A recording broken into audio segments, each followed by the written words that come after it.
Amém, glória a Deus. Gostaria que você abrisse, aonde mesmo? Aonde mesmo? Como vocês sabem? Como vocês sabem que é Neemias? Só que hoje nós vamos mudar o capítulo. Nós vamos para Neemias 2. Hoje nós vamos pular o capítulo. E qual que é o tema da ministração de hoje? Por favor.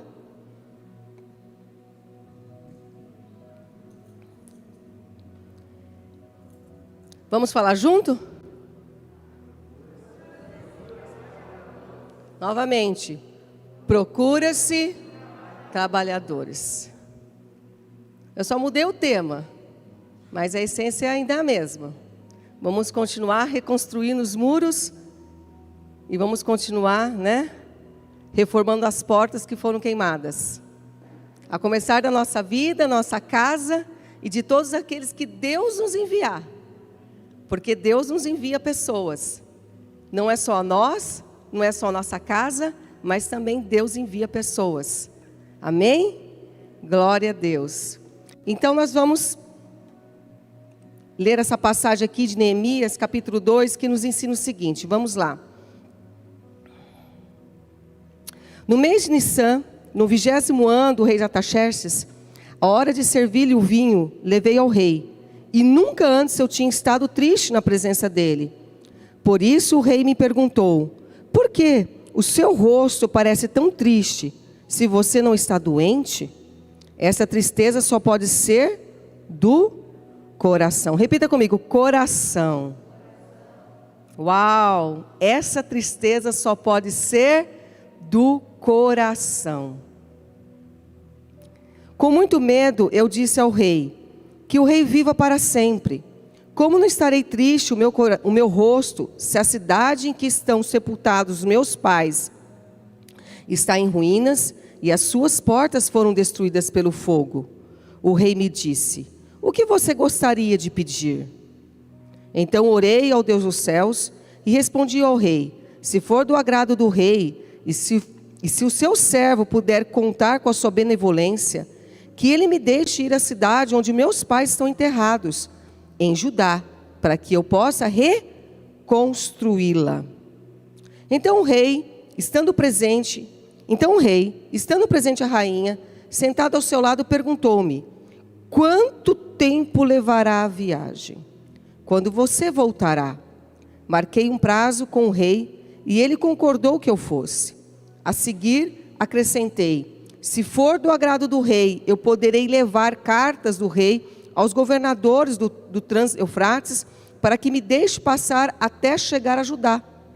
E também uma carta para Asaf, guarda da floresta do rei, para que ele me forneça madeira para as portas da cidade que fica junto ao templo, para os muros da cidade e para a residência que irei ocupar, visto que a bondosa mão de Deus estava sobre mim. E o rei atendeu os meus pedidos. 9. Com isso fui aos governadores do Trans-Eufrates e lhes entreguei as cartas do rei. Acompanhou-me uma escolta de oficiais do exército e de cavaleiros que o rei enviou comigo. 10. Sambalate, o horonita, e Tobias, o oficial amonita, ficaram muito irritados quando viram que havia gente interessada no bem dos israelitas. Amém? Que lindo, né? Eu já falo que o texto é autoexplicativo. Mas vamos explicar mais um pouquinho. Eu já digo que o texto já é autoexplicativo. O que eu vejo lindo nessa passagem aqui de Neemias, no capítulo 2, que a porta que Deus abre, ninguém fecha. E a porta que Deus fecha, ninguém abre. Meu querido, tem coisa que Deus fechou a porta e nós estamos tentando usar pé de cabra. E a gente sabe que a gente pode abrir na força do nosso braço. Pode ou não pode? A gente pode. Por que a gente pode? Porque Deus nos deu livre arbítrio. Então você pode lá forçar aquela porta lá com pé de cabra, e estourar ela e falar assim, vou passar por essa porta. Deus não quer, mas eu vou. Deus querendo ou não, mas eu vou. Não, na verdade, eu vou trocar um pouco aqui. Muitas vezes a gente nem entende que Deus não está querendo. A gente acha que é o capeta. É verdade ou não é? Esse capiroto aqui não quer deixar eu passar por essa porta. Eu quero tanto entrar nesse lugar aqui e não consigo. Eu quero entrar tanto nesse trabalho e não consigo. Eu quero casar com esse fulano e não consigo. Eu quero entrar nessa faculdade e não consigo. Eu quero abrir um negócio e não consigo. E a gente culpa o diabo. E é Deus que fechou a porta, gente.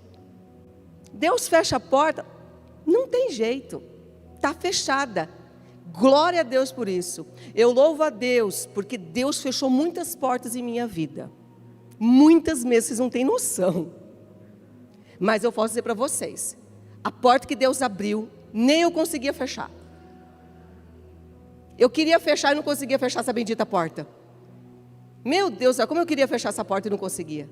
E Deus me colocou nela. Uma das portas é isso aqui que eu estou fazendo hoje. Ser pastora. Essa era uma porta que eu queria ter fechado na minha vida. Não se escandalize comigo não, estou sendo só sincera com vocês. E a sinceridade, ela transforma os nossos corações. Uma porta que eu não queria ter aberto na minha vida era a porta do pastoreio. Eu queria ser só um crente de igreja. Só sentar na minha cadeirinha, limpar todo domingo. Ser uma flanelinha gospel de Jesus. Eu só queria isso, só ser uma flanelinha gospel de Jesus. Sentar todo dia, limpar meu banquinho e viver a minha vida. Podia ter minha célula, podia fazer algumas coisinhas no ministério, mas eu queria ter a minha vidinha. De coração estou falando para vocês. Mas Deus tem me transformado, porque eu tenho entendido qual é a boa, agradável e perfeita vontade de Deus. Porque eu entendo que a gente tem que fazer aquilo que está no coração do Pai, não aquilo que está no nosso coração. Porque a palavra de Deus diz que o nosso coração, ele não sabe o que é bom. Não sabe. A gente não sabe nem discernir a mão direita da esquerda. A Bíblia ensina tudo isso. Então, puxa, eu falo, Deus, é isso que o Senhor tem para mim? Então tá. Então o Senhor vai me capacitar. Mas só que eu também tenho que fazer a minha parte. E aqui a gente olha na vida desse homem, esse homem é um exemplo, esse homem é uma inspiração para mim. Por quê? Porque realmente ele se coloca diante de Deus, a gente já falou isso muito nos 4 últimos cultos, e ele se coloca diante de Deus e vai ouvir o que Deus tinha para ele. Né? O que Deus tinha para ele. E você vê que é interessante que nessa passagem aqui do capítulo 2, diz o seguinte, que o rei viu que a tristeza dele era do coração. Uau! A tristeza dele era do coração. O que ele estava fazendo ali, ele não estava fazendo para chamar a atenção de alguém, ele não estava fazendo para, que queria sair nas redes sociais. Se fosse hoje, nós íamos colocar, Neemias restaurando os muros de Jerusalém. Ia sair, bombando nas redes sociais. E as fotos lá, dos trabalhadores. Ia ou não ia, gente? Claro que ia. Meu Deus do céu, por coisas tão mínimas a gente faz um auê. Imagine a restauração de Jerusalém. Então esse homem, ele não está aqui para chamar a atenção. Ele vai para a presença de Deus e se coloca ali naquele lugar para ouvir o que Deus tinha para ele. O que Deus tinha para aquele povo que estava em miséria. E a gente ouviu muito sobre isso, e a intenção mesmo é inculcar em nós, nossa cabecinha aqui, e que só não fique na nossa cabecinha, mas que desça no nosso coração. Essa palavra em nome de Jesus já tem que descer no nosso coração, querido. Nós temos que fazer dos próximos anos, que antecede a vinda de Cristo, o diferencial. Você crê na volta de Cristo? Porque eu creio.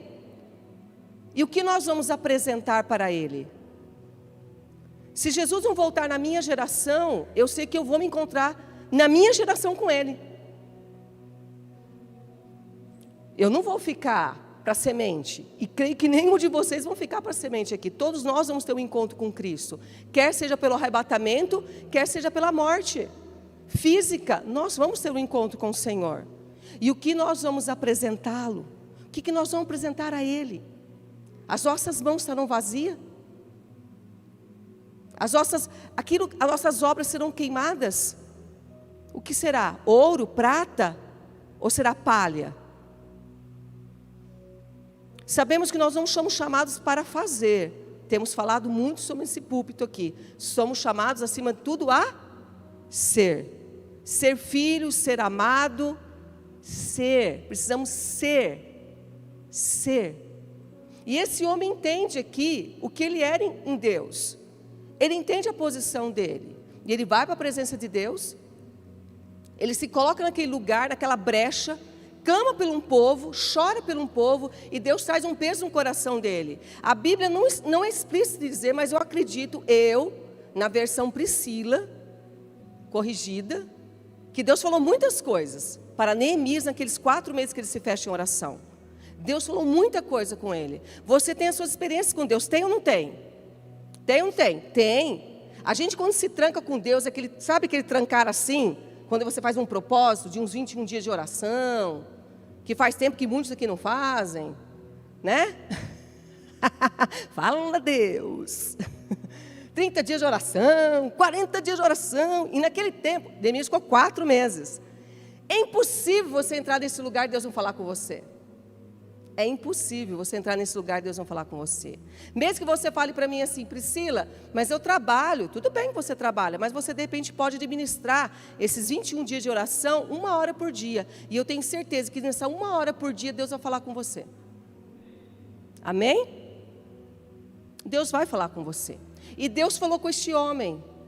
Deus falou com este homem da necessidade, tudo aquilo que Deus precisava para Jerusalém. E Deus usou esse homem. E Deus quer usar as nossas vidas. Amém? Posso ouvir o amém nesse lugar? Deus quer usar as nossas vidas, queridos. Tudo que foi ensinado para nós. Tudo que está escrito na sua Bíblia é para o nosso ensinamento. Nada que está escrito na Bíblia é para historinhas. É para achar que é bonito. Ai, que lindo que Neemias fez, que fofo. Ai, que fofo. Se a gente tivesse curtido no Instagram, o que a gente ia mandar para Neemias? Coraçõezinhos. A gente ia mandar palminhas. Neemias, vai. Não, gente, também é para nós. Tudo que foi escrito é para o nosso ensinamento. Tudo.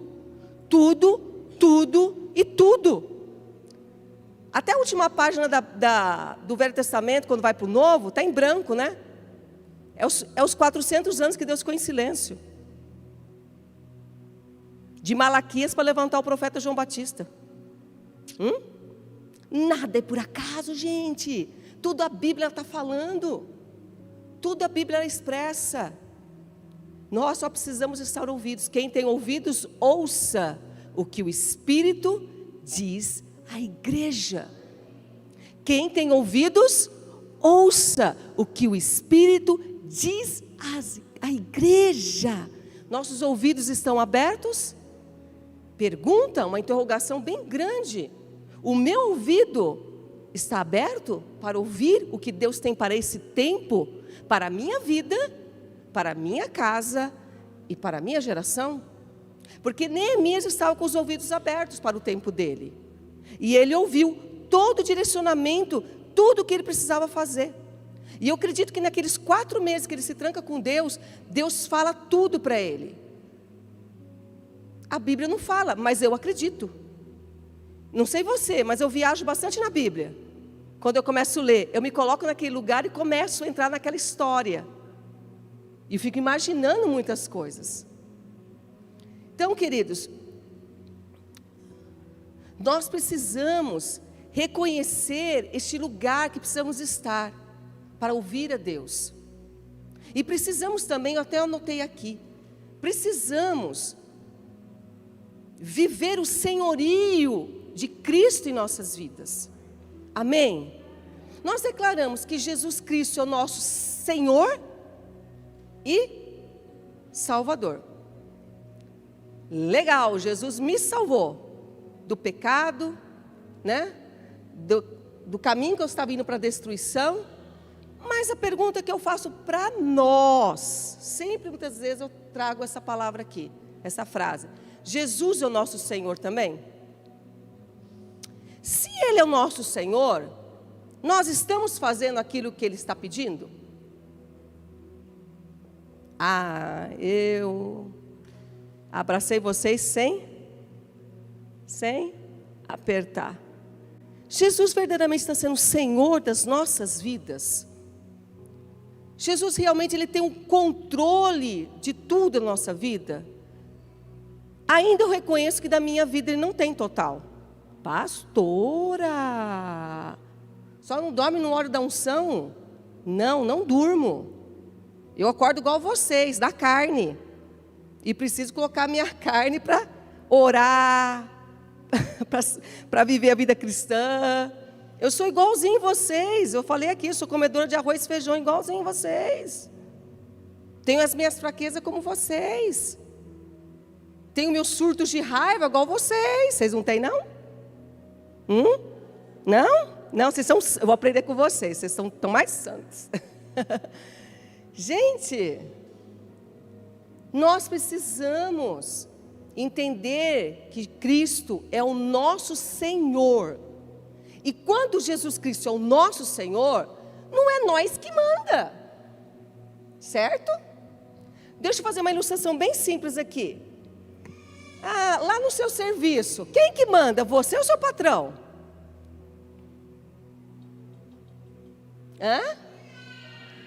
Patrick? Patrick, quem manda? É você ou os seus oficiais lá? É os tenentes, né? O sargento. É ou não é? Queridos, quem que manda? Na sua casa, né? Você é filho aqui, tá? Não falando nem dos pais aqui, vamos falar dos filhos. Quem que manda na casa? É os pais ou os filhos? E ontem nós falamos muito isso lá no encontro de casais. Filhos, nós falamos tanto de vocês não têm ideia. A orelha de vocês não ardeu, não? Nós falamos tanto de você, mas falamos bem. Nós falamos bem de você. Agora, esse final de semana, vocês vão falar da gente, né? Vocês vão estar no encontro de jovens. Pais, a orelha de vocês vai queimar. Porque eles vão estar lá e vão falar de nós. Aquele pai meu, né, careta, não deixa eu fazer nada. Meu Deus do céu, eu gosto de ouvir aquelas musiquinhas assim, meu pai mandou desligar. Isso não é música, menino. Isso é só barulho. Então, queridos, Jesus, Ele é o nosso Senhor. Ele não é só o nosso Salvador. Ele é o nosso Senhor. E se Ele é o Senhor, Ele tem que ter esse controle, esse domínio na nossa vida. E tem que ser algo realmente prazeroso. Eu sei que muitas vezes não é fácil. Nem tudo aquilo que Deus fala, eu vou ser sério, eu quero fazer, não. Eu não quero fazer. O Espírito Santo me dá comandos e fala muitas coisas no meu coração que eu não quero fazer. Mas eu sei que é o melhor a ser feito. Lembra quando a gente falou esses dias atrás aqui, que Neemias, acredito eu, está na versão Priscila corrigida. Acredito eu que Neemias, mas o que eu tenho a ver com esse povo, meu Deus? Eu estou quietinha aqui, experimentando a comidinha do rei, tá bom demais.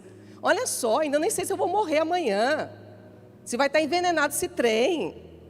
O que eu tenho a ver com Jerusalém? Gente, era muito serviço. Vocês têm uma ideia de uma cidade destruída? Imagina São José dos Campos destruída, gente. É fácil ler.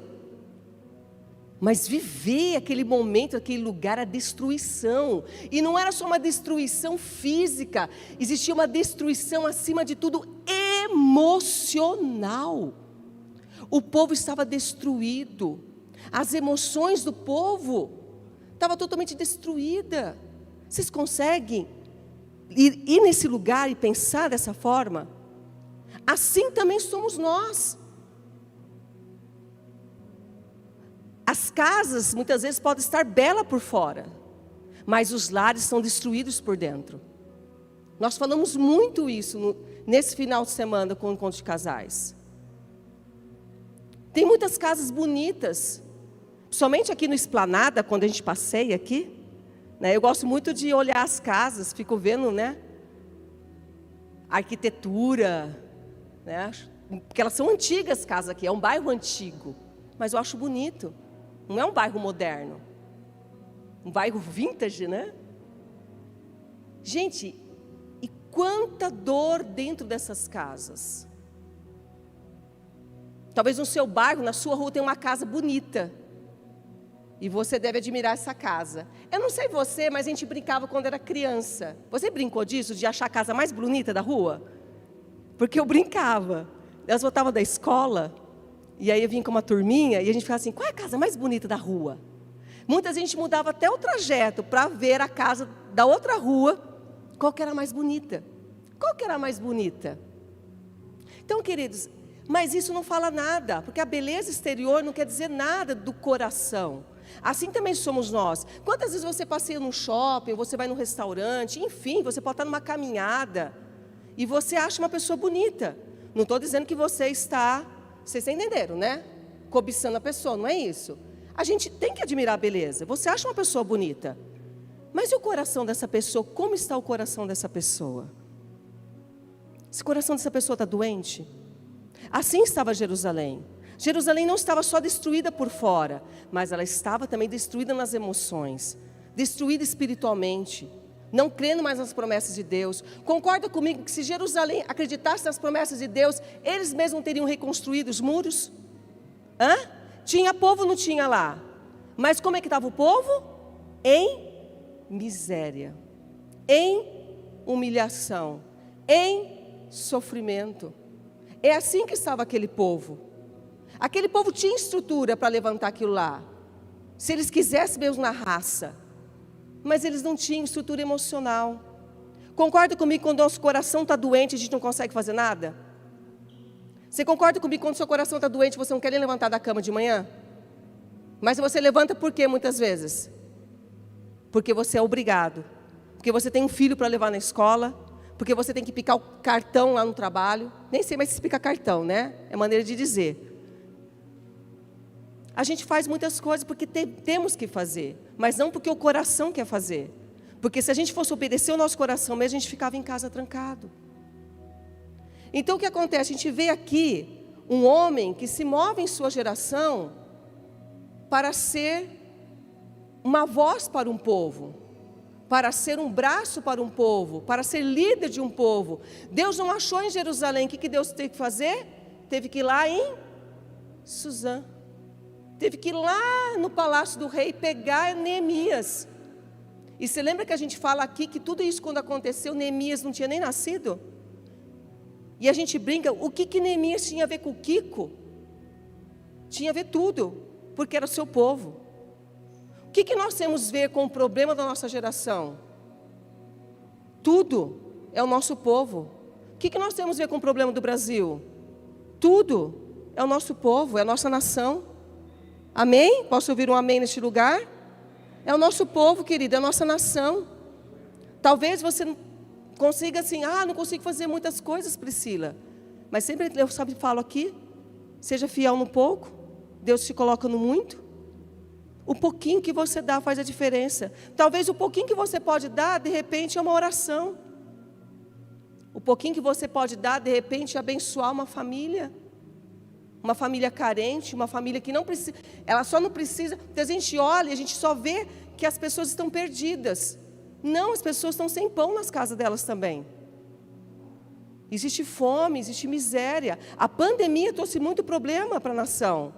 Quem está horrorizado com o preço do combustível? Ninguém? Ninguém está, né? Fui abastecer o carro essa semana, meu pai do céu, quase caí de costa. O que é isso? Você vai no mercado, você não compra mais o que você... Quase o dobro você gasta. Imagine as famílias carentes. E aí? O que nós estamos fazendo?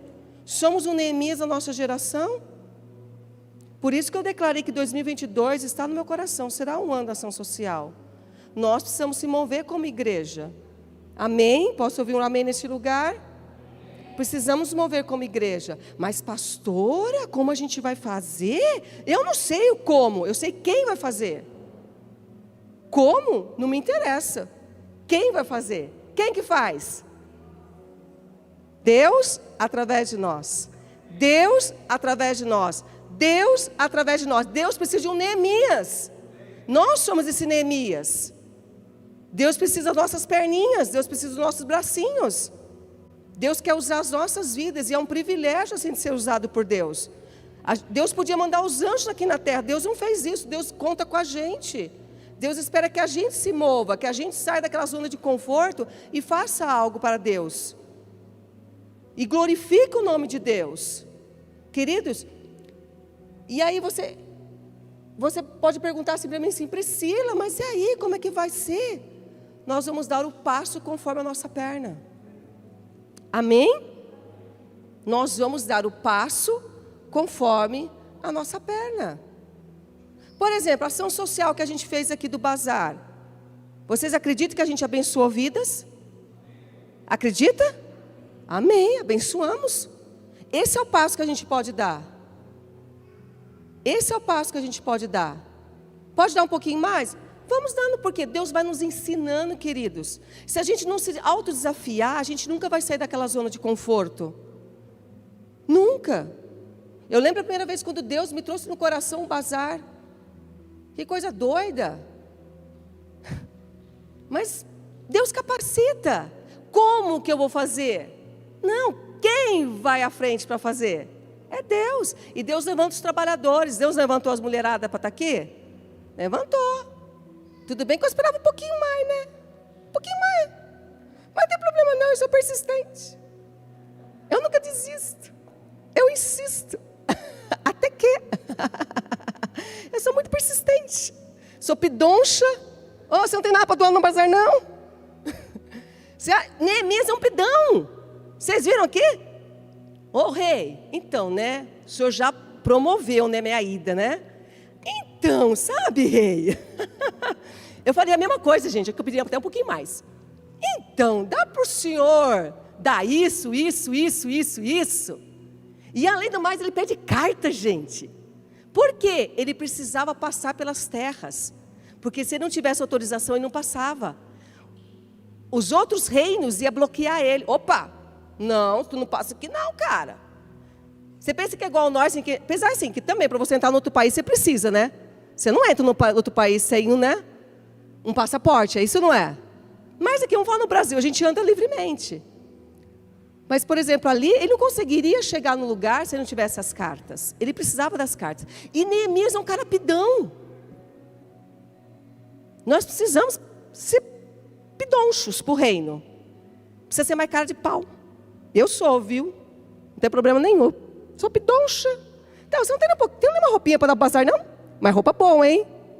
Coisa boa. Além de pedir, coisa boa ainda. Mas eu não é. Para o reino de Deus sempre é o melhor. Eu não tenho visão de miséria. Eu posso ser simples, mas não miserável. Eu sou uma pessoa simples, mas não miserável. E assim no reino de Deus. Deus é um Deus simples também. É lindo. Eu vejo a simplicidade de Deus nas pequenas coisas. Às vezes o pessoal tira sarro de mim, das formiguinhas que eu salvo, das abelhinhas que eu salvo na piscina. Eu salvei bastante abelhinha lá, viu? Lá na piscina de vocês. É pequenas coisas. Deus não criou formiguinha? E Deus não criou a lua? O sol? Deus é o Deus do simples, mas Deus é o Deus do extraordinário. Esse Deus é coisa linda demais. É coisa linda demais, gente. Então, assim, eu vejo a mão de Deus trabalhando e fazendo. Então, a gente precisa crer que a provisão vai vir dEle. Olha só. Lá no capítulo 2 que nós passamos, no versículo 4. Deixa eu ficar atento com o horário aqui. Olha só, 2:4. O rei me disse: o que você gostaria de pedir?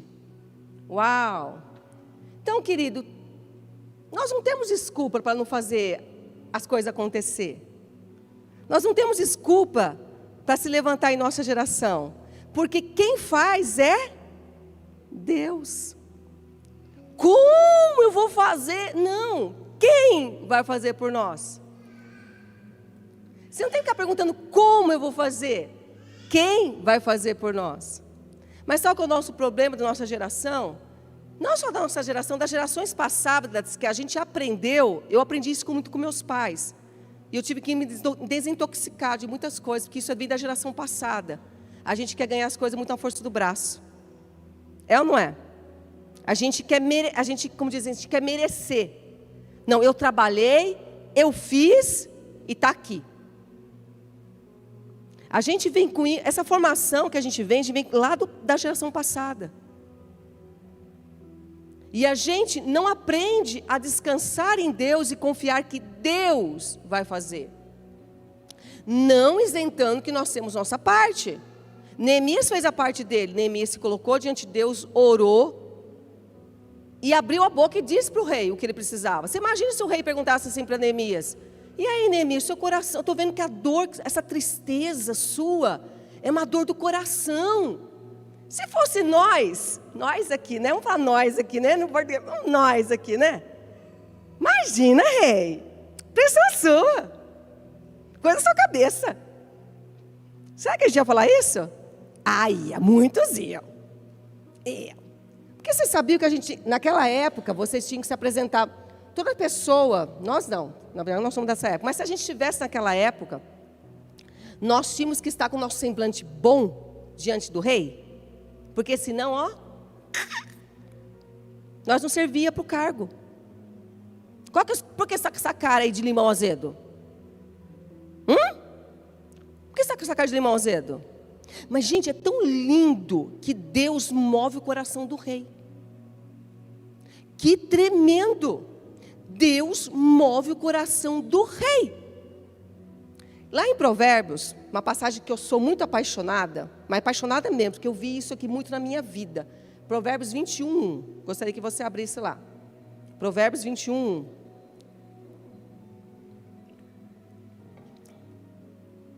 Provérbios 21:1.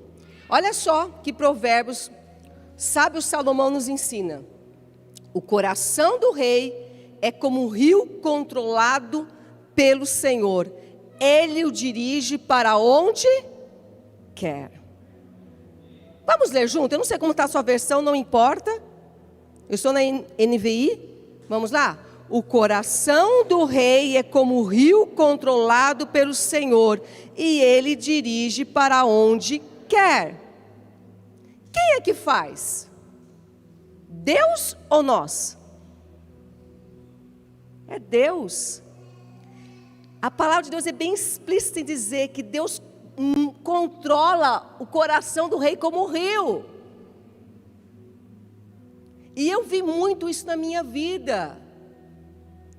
Na época que eu trabalhava, eu lidava com muitas pessoas, com corações muitas vezes difíceis, duros. E eu precisava da aprovação deles. E humanamente era impossível. Mesmo na minha pequenez, eu colocava diante de Deus, essa causa está diante do Senhor.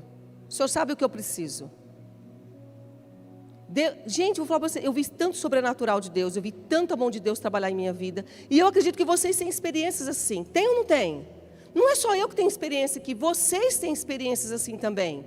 Que Deus, Ele pode mover o coração de quem for para fazer aquilo que precisa ser feito para o reino de Deus. Amém? Então nós temos que parar de dar desculpas, porque desculpas são desculpas. Porque eu mesma disse aqui que eu sou boa de desculpas se eu quiser. Parar de esconder essas desculpas e crer e se mover em fé, que é Deus que vai fazer. É Deus que vai mover céus e terras para aquilo que precisa ser feito. Amém? Nós precisamos nos colocar diante de Deus e viver uma vida de propósito. Isso é muito forte dentro de mim, viver uma vida de propósito. Qual que é o seu propósito aqui na terra? Um propósito que eu vejo na vida de Neemias central, independente de ser copeiro do rei, foi restaurar os muros de Jerusalém. Quando você lembra de Neemias, normalmente você não lembra que Neemias foi o copeiro. Você lembra que Neemias foi o restaurador. E todos nós temos um chamado principal em nossa vida, forte em nossa vida, no ministério. Eu não estou dizendo em questão do reino de Deus, que eu falo de amar a Deus, que semana passada nós falamos aqui. Nós precisamos amar a Deus e as pessoas. Amar a Deus e as pessoas. Mas existe um chamado no ministério, na casa do Pai, que Neemias, a gente vê o exemplo. E ele foi o restaurador de Jerusalém. E tantos outros que a gente vê na Bíblia que são exemplos para nós. José, quem foi José para você? José foi o menino da capa colorida, do manto colorido, ou José foi o governador do Egito? Foi o governador do Egito. José foi aquele cara que safou o povo da fome. Deus usou ele. Quem foi Davi para você? Foi um menino de calça curta, cuidando das ovelhas? Ou foi o rei de Israel? O rei de Israel. E muitos outros exemplos nós temos na Bíblia. Quem foi Moisés para você? Foi o cara que viveu na casa de Faraó? Ou foi o cara que libertou o povo do Egito? Foi o libertador. Todos nós temos um chamado no reino de Deus para fazer algo. Amém? Qual que é o nosso chamado? Qual que é o nosso chamado? Nosso chamado, querido, não é ficar só sentadinho aqui, não. Eu queria também. Sinto dizer que não é. Eu também queria. Ficar sentadinho aqui, bonitinha. Terminar o culto, pegar minha Bíblia e ir embora. Ir para minha casa, almoçar com a minha família. Né? Assistir alguma coisa na Netflix à tarde. Tomar um sorvete com a família. Mas, triste notícia, não é verdade. Não é. Sinto te dizer que não é verdade. Se você quer viver o reino de Deus, o reino de Deus vai te custar tudo. Ai, pastora, é pesado, né? É pesado. Porque é pesado também para mim. A salvação é de graça. Salvação é de graça. Aleluia. De graça para nós, né? Porque para Jesus não foi. Para Jesus não foi nada de graça. Mas o reino vai te custar tudo. Se você quiser viver uma vida com propósito, vai te custar. Mas eu vou falar para você, como é bom naquele dia ouvir servo bom e fiel. Entra no gozo do teu Senhor. Servo bom e fiel, entra no gozo do teu Senhor. Queridos, eu sei que o reino de Deus, nós não temos que comprar o reino de Deus. Não é isso. Mas é prazeroso trabalhar na casa do Pai. É trabalhoso, é muito prazeroso. É prazeroso. E Deus tem me ensinado isso, como é prazeroso estar aqui. Eu não estou aqui por obrigação. Eu estou aqui de coração, com as borboletas voando no estômago. Vocês pensam que é fácil estar aqui? É não. Ah, pastor, é fácil. Ah, pastor, é tiro de letra. É nada, gente. As borboletas estão voando no estômago. Eu acordo com dor de estômago. Vocês acreditam? Não, né? Vocês acham que eu estou... Não minto não, viu? Não posso mentir, nem minto. Gente, eu acordo muitas vezes com dor de estômago. Borboletas estão atropelando uma outra aqui dentro. Ah, para a pastora é fácil. E ela tira de letra aquilo lá. Tiro nada, gente. Eu sei o quanto eu tenho que esmagar a minha carne. Eu sei o quanto eu tenho que esmagar a minha carne. O quanto eu tenho que dizer para ela, Priscila, se converta, menina. Estou usando a frase do João. João que fala isso muito para a gente. Se converta, menino. Se converta, menino. Se converta, Priscila. Toma vergonha nessa cara. Vai virar crente ou não vai, numa filha? Gente, todo dia eu puxo minha orelha. Vocês não têm ideia. Eu mesmo me auto-puxo, sabe? Sou pastora aqui de mim mesma. E puxo minha orelha. Porque eu preciso. Eu me conheço. Eu sei quem eu sou. Então, queridos, o reino de Deus vai custar tudo. Tem uma outra passagem que eu quero que a gente vá para lá, e aqui eu já vou estar encerrando. Se o Merloto quiser estar subindo, ele já pode subir. Eu quero que vocês vão lá para Mateus 9. Mateus 9. Do versículo 35 ao 38.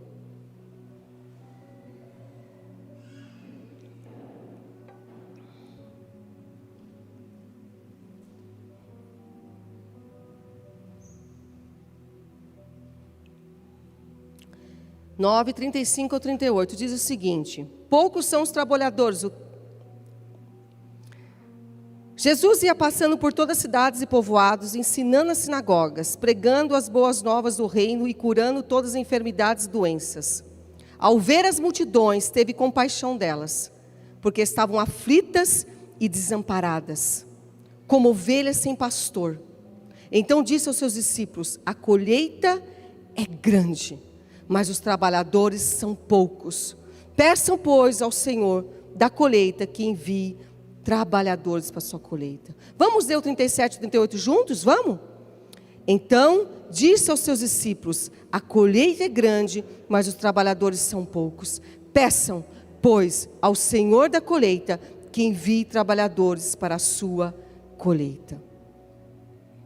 Tem uma frase que eu aprendi com a pastora Cláudia Castellanos,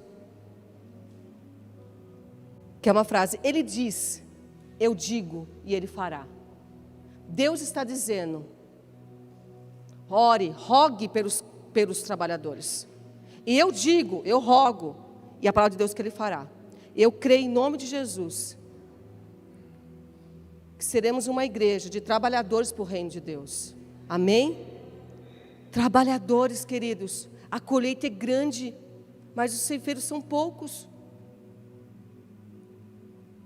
Ore você junto comigo também. Senhor, desperta os corações. Eu creio em nome de Jesus que em 2022 nós faremos grande diferença neste lugar. Nós já estamos fazendo. Não quero desmerecer nada do que a gente já fez, mas é de glória em glória. Amém? Não podemos estacionar. Precisamos avançar. Eu tenho que apertar vocês, porque Deus me aperta e eu aperto vocês. Deus me aperta, eu aperto vocês. Deus me aperta, eu aperto vocês. É normal. É assim, não é? Amém? Feche seus olhos. Pai, obrigado por essa palavra nessa manhã. Obrigado, Senhor. Obrigado, Espírito Santo. Continue a falar nesse tempo aquilo que o Senhor espera, como nós aqui, como ministério neste lugar, em Segec São José dos Campos. Deus, como queremos, desejamos, ó Deus, agradar o Teu coração, mais e mais. Eu sei que o Senhor já nos ama, independente daquilo que a gente faz. Mas se a Tua palavra é bem explícita de dizer que a seara ela é grande, mas os ceifeiros são poucos. Rogai, rogai, rogai pelos ceifeiros. Pai, precisamos de ceifeiros, precisamos de vidas posicionadas, vidas que se levantam. Nós precisamos, Pai, fazer mais. Nós precisamos, Pai, porque o mundo está numa velocidade desenfreada aí fora, não respeitando os limites, e nós muitas vezes estamos aqui na lentidão, dormindo. Desperta-nos, desperta a Tua igreja, para que o Teu reino avance. Desperta em Segec São José dos Campos, a começar de nós, pastores, líderes. Desperta-nos, Pai, em nome de Jesus Cristo. Amém.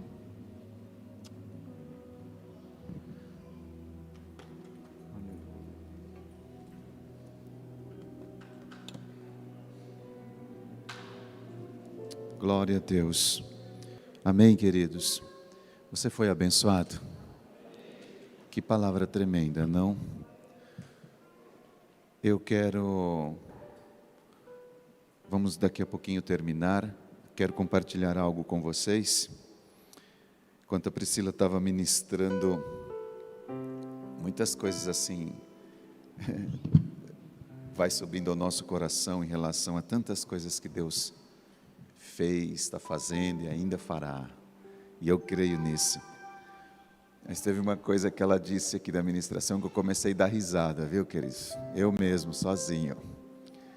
Esses dias nós estávamos, ela disse que quando ela sai para caminhar, assim, fica vendo as coisas aí no bairro, ela fala, olha, casa bonita, quem aqui brincou de casa bonita, né? Qual é a casa mais bonita? Quem achava a casa mais bonita? Esses dias eu estava caminhando com ela, e ela fez essa pergunta para mim. Amor, qual você brincava quando você era criança da casa mais bonita? Aí eu olhei para ela e falei, eu? Aí eu disse assim, eu brincava de, qual é a vaca mais bonita? Qual é o boi mais bonito? Qual é a galinha mais bonita? Qual é o galo mais bonito? Lá eu morava no sítio, na roda, não tinha cidade, amor. Nós morava. Aí ela, ai, meu. Mas eu estava lembrando desse contexto, né, de como é importante a gente saber quem nós somos, conhecer as nossas origens. Eu quero só dar 2 recadinhos, um deles a Priscila já compartilhou aqui, o Miquil também, no momento da oferta, falando sobre o encontro de casais que nós tivemos este final de semana, sexta-feira, ontem, com a equipe de 12, foi um tempo muito bom, agradecemos aí a vida dos irmãos aí, o Francisco, a Ana, a Felinha, que nos abençoaram, cedendo um lugar muito especial, para que nós tivéssemos esse final de semana participando. E daqui a pouco, né, Johnny? Daqui a pouco os jovens estão indo para lá. Vai ter o acampamento de jovens aí, começa daqui a pouco. Estão indo para o acampamento. Vai ficar lá até na terça-feira. Amanhã cedinho nós estaremos lá ministrando. E terça-feira, feriado, né, queridos? Aproveite esse tempo, família. Enfim, amanhã começa um novo dia, uma nova etapa, um novo mês, vamos dizer assim. Faltam 2 meses para terminar esse ano e serão 2 meses maravilhosos, queridos. Deus assim tem muitas coisas lindas para ministrar a nós. Bom, nós vamos terminar nosso culto hoje cantando uma canção, mas antes de cantar essa canção, eu gostaria de falar um pouquinho sobre ela e um pouquinho por que nós vamos, na verdade, cantar essa canção. Hoje, nós comemoramos, na verdade, dia 31 de outubro, não é dia de Halloween, dia do cão, dia de Satanás, dia não sei o quê, que nem muita gente, não. Nós precisamos entender que esse é um dia profético. Hoje nós comemoramos 504 anos da Reforma Protestante. Hoje é um dia profético, um dia abençoado, dia 31 de outubro. Nós comemoramos isso, uma reforma que foi iniciada no ano de 1517, lá na Alemanha, com uma atitude corajosa de um monge chamado Martinho Lutero.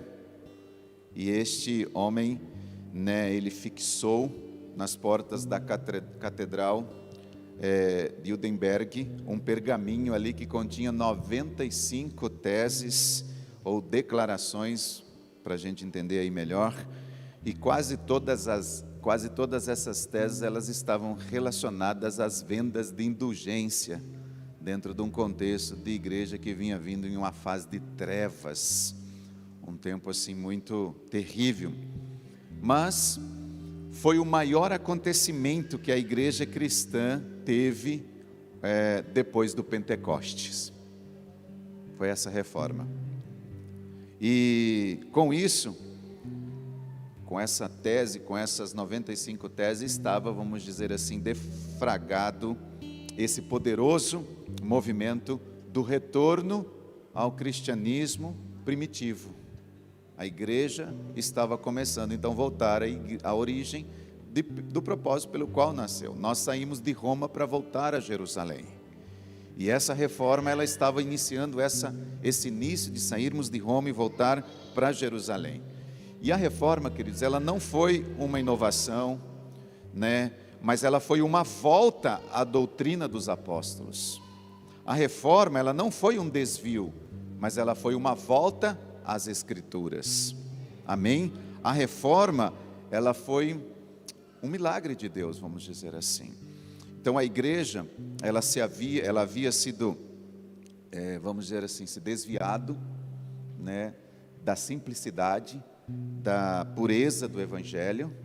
As doutrinas estavam sendo estranhas, ministradas de uma forma estranha, a palavra de Deus estavam sendo pregadas de uma forma totalmente equivocadas, e a reforma então colocou a igreja de volta nos trilhos da verdade. Então é algo assim muito importante este dia. E resumidamente, queridos, as preposições, o resumo de tudo isso, vamos dizer teologicamente falando,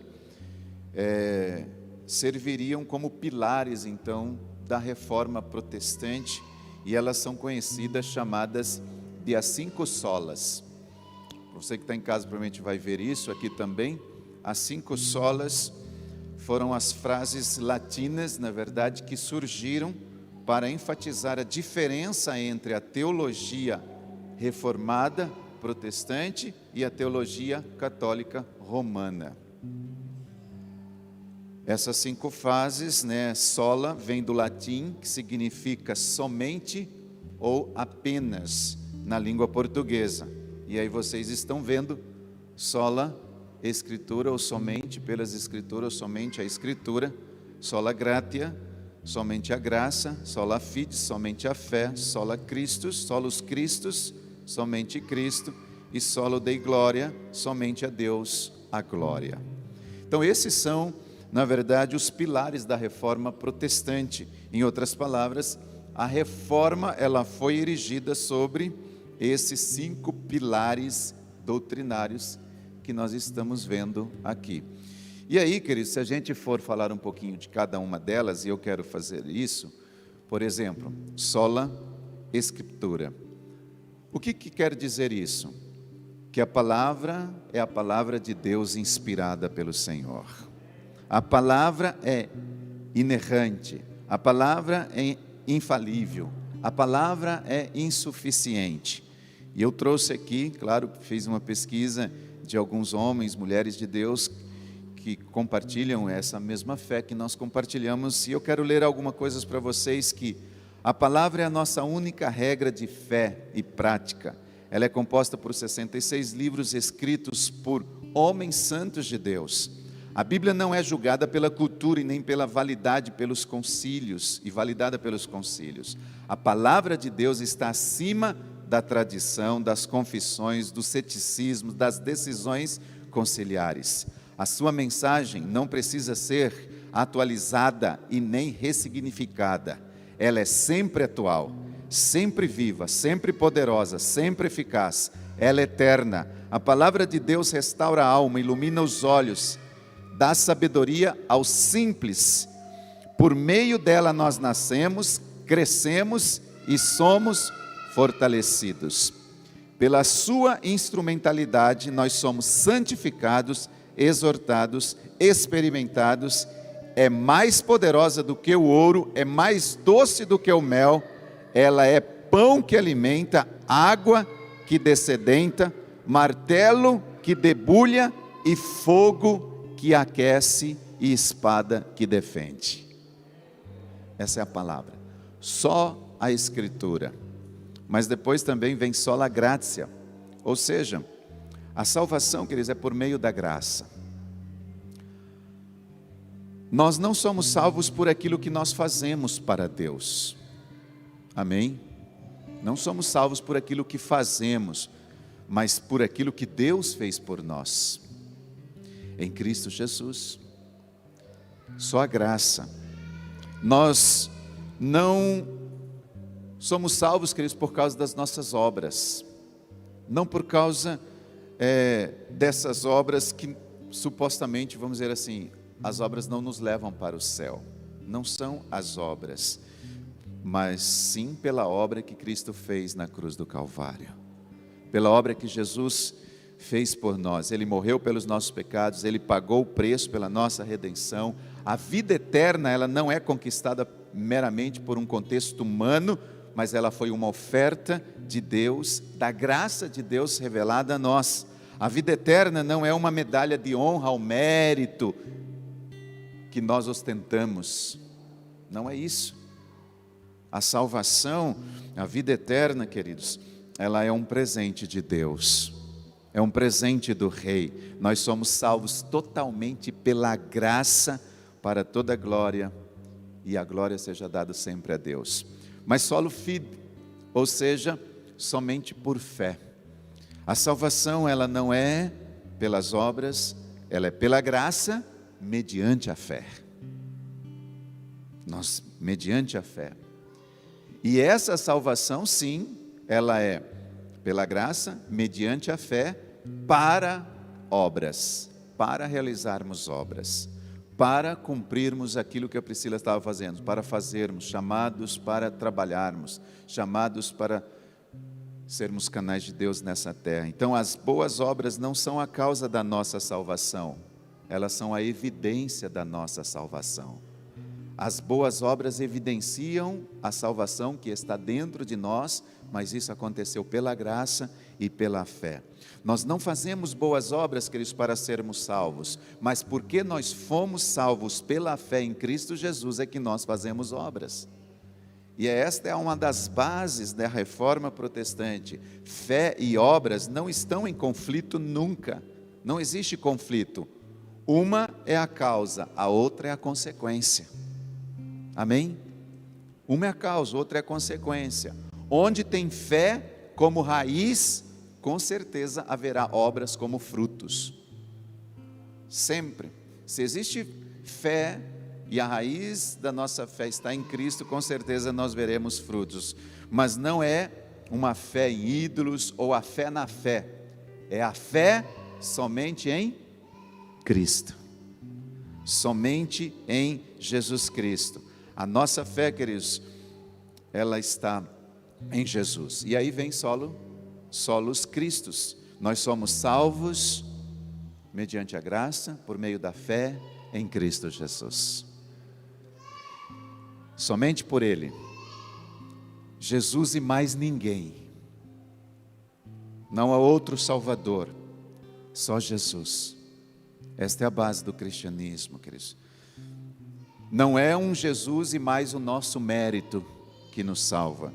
Não é Jesus e mais a igreja que nos salva. Não é Jesus e mais alguém ou outra pessoa que nos salva. Não há salvação em nenhum outro nome pelo qual importa que sejamos salvos. Ele é o único mediador entre Deus e o homem. É a única porta entre os céus e entre a terra e os céus. Jesus Cristo é o único mediador entre nós e Deus. Isso, queridos, não é uma coisa que nós estamos dizendo porque é bonito, mas é porque Deus deixou dessa forma. Só em Jesus Cristo nós encontramos salvação. Ele morreu, foi o único que morreu, ninguém mais morreu pelos nossos pecados. E Ele ressuscitou pela nossa justificação. Só Ele tem palavras de vida eterna, palavras cheias de vida. Só Ele tem a plena redenção, só através do seu sangue. Ninguém derramou sangue para nos salvar a não ser Jesus. E por final, depois de tudo isso, uma vez entendendo que nós, somente a Escritura, que nós temos a nossa fé, que nós temos salvação pela graça, por meio da fé em Cristo Jesus, aí a base também, como dentro do contexto da reforma, é somente a Deus damos a glória. Só Ele é digno de receber a glória. Homem nenhum é digno de receber glória. Só Ele. A salvação foi planejada por Deus, executada por Deus e será consumada por Deus para que toda a glória seja dada a Deus. E ponto, queridos. Tudo provém dEle. Ele nos reconciliou consigo mesmo por meio de Jesus Cristo. Nós fomos salvos pela graça para a glória dEle. Do começo ao fim, a nossa salvação é pela fé, por obra dEle. Por obra dEle. Só Ele, só através dEle, por meio dEle, por Ele, para Ele são todas as coisas. Amém? Eu gostaria de que você se colocasse de pé neste momento, Não há, sabe, queridos, espaço para o homem se vangloriar em nada. Não existe espaço para a gente querer se vangloriar. Deus não divide a sua glória com ninguém. Que o nosso coração se renda a Ele, para dar a Ele todo o louvor, toda a glória que é devida ao seu nome. E nós vamos cantar uma música que ela tem o nome de Castelo Forte, ou Fortaleza Poderosa. Essa música, queridos, ela é considerada um hino da batalha da Reforma Protestante, devido ao efeito produzido no apoio à causa dos reformistas. E eu não sei se você sabe quem foi que compôs esse cântico, essa música. Alguém aqui sugere? Martim Lutero. Martim Lutero, no ano de 1521, ele compôs essa canção. E nós vamos cantar uma música que foi escrita em 1521 nesse momento. Ok? Depois dessa essa canção, ela foi para o Inário, ela foi para o Cantor Cristão, tem um número lá, acho que é 581, 584 do Cantor Cristão. Ela tem, depois ela foi gravada pelos Vencedores em Cristo, e hoje tem algumas outras versões. Nós vamos cantar uma delas, que não é nenhum desses, uma versão um pouquinho mais dinâmica, certo? Mas quando você vai estudar um pouquinho sobre Martim Lutero, você percebe que Martim Lutero, ele compôs, além dessa, juntamente com essa, na verdade, ele compôs 37 hinos. Já pensou? Martim Lutero compôs 37 hinos. E essa composição de Castelo Forte foi baseado no Salmo 46, que nós vamos cantar agora, que está escrito lá: Deus é o nosso refúgio e fortaleza, socorro bem presente na angústia, pelo que não temeremos, ainda que a terra se mude, e ainda que os montes se transportem para o meio dos mares, ainda que as águas rujam e se perturbem, ainda que os montes se abalem pela sua braveza. Então, aqui com os irmãos do ano 2021, vamos cantar uma canção de 1521. Amém, queridos?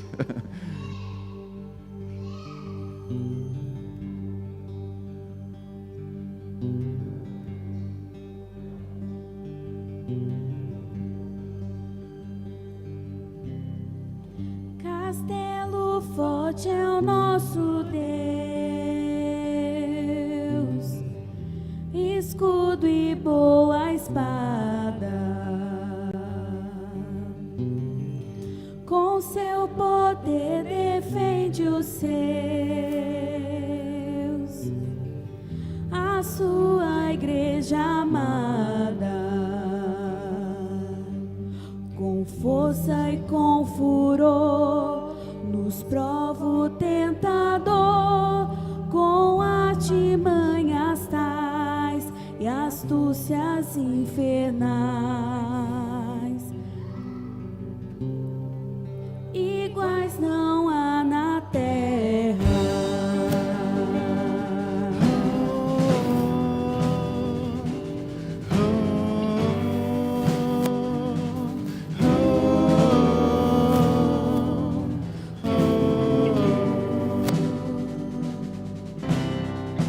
A nossa força nada faz,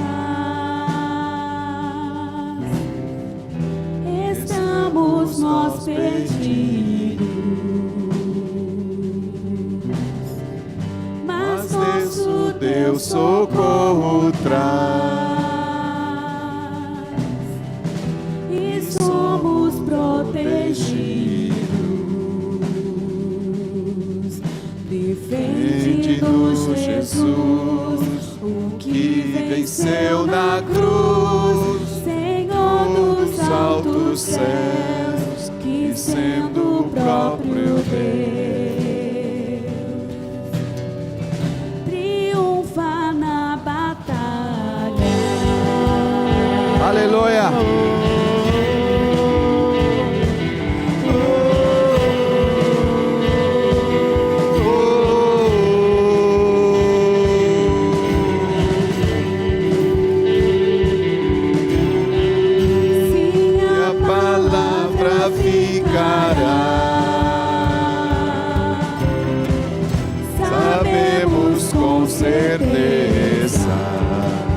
Sola Escritura, pois ela nos ajudará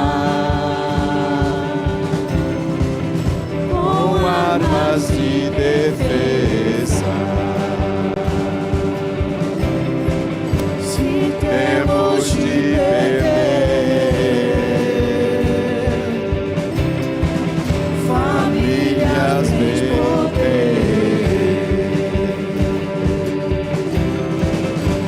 embora a vida vá, por nós Jesus está.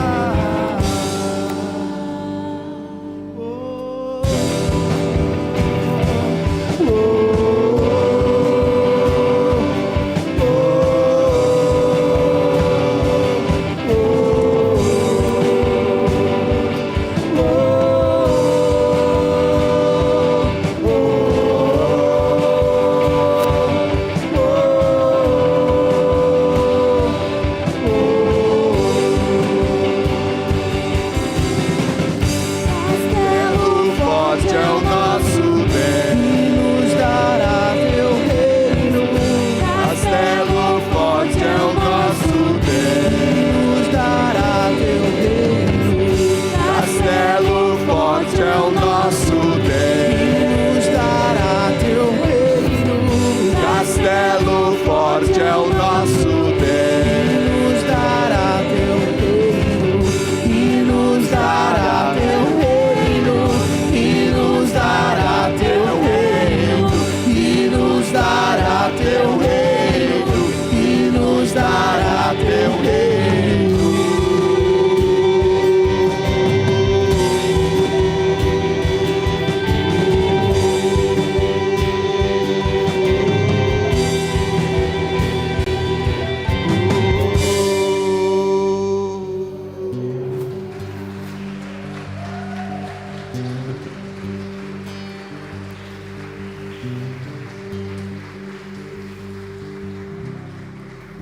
Obrigado, Senhor. Castelo forte é o nosso Deus, escudo e boa espada.